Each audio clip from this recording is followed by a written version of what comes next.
Good morning, students. Today I am going to discuss the magnetic field at the axis of a current carrying circular loop, for which I have made a diagram in which here is a circular loop in which I current is flowing, and we have to determine the magnetic field at a point P, which is x distance from the center of the circular loop of radius a.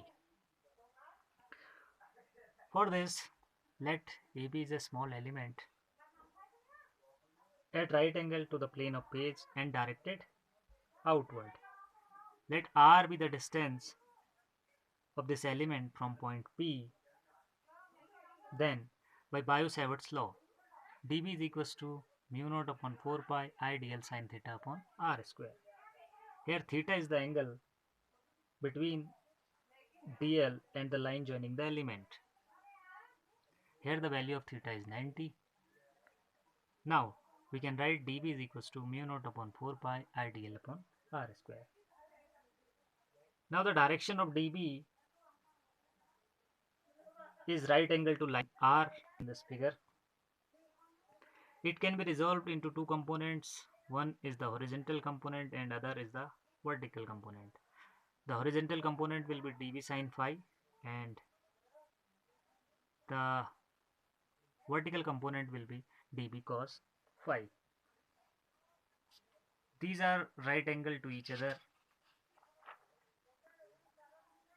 Now let us imagine another current element of same length dl at the bottom of this loop, which is at right angle to the plane of page but directed inwards. The field due to this element will be equal in magnitude to dB, but directed as in this figure you can see.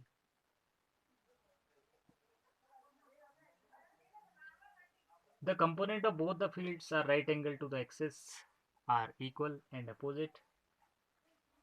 Hence they cancel each other. The component along the axis are in same direction, so they will add it up. If you imagine the whole loop can be divided into such current elements, then the resultant field B at point P is directed along the axis of this circular loop, and the magnitude is given by B is equals to integration of dV sin phi. From equation 1 we know the value of dB, and sin phi will be equal to A by R. From this figure, sin phi is equals to A upon R. Substituting this value of sin phi and dB, we will get B is equals to integration mu naught upon 4 pi I upon R square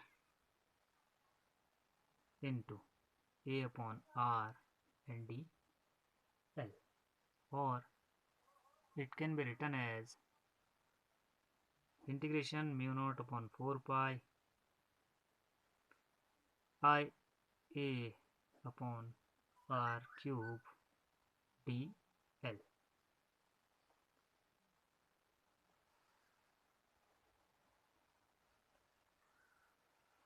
Now we know that mu naught upon 4 pi I A are the constants and R has same value for all elements of the loop. So for calculating the total magnetic field, B will be equal to mu naught upon 4 pi IA upon R to the power 3 integration of dl.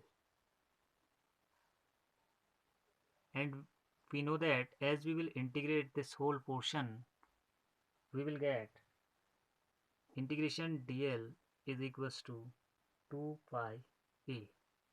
This is because it will be the circumference.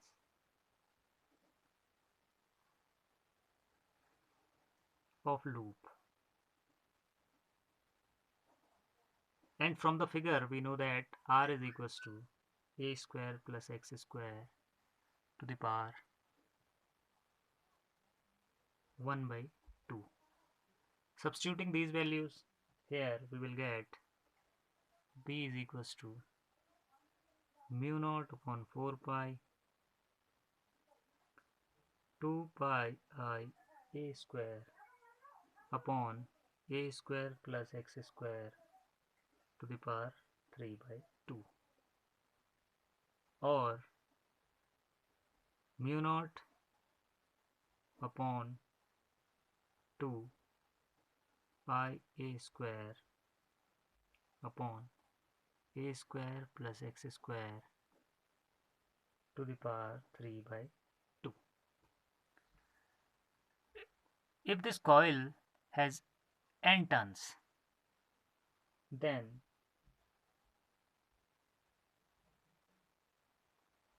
the total magnetic field will be B is equals to mu naught upon 4 pi 2 pi n I a square whole upon a square plus x square to the power 3 by 2, or it can be written as mu naught upon 2 n I a square upon a square plus x square to the power 3 by 2. And the direction of this magnetic field is along the axis of loop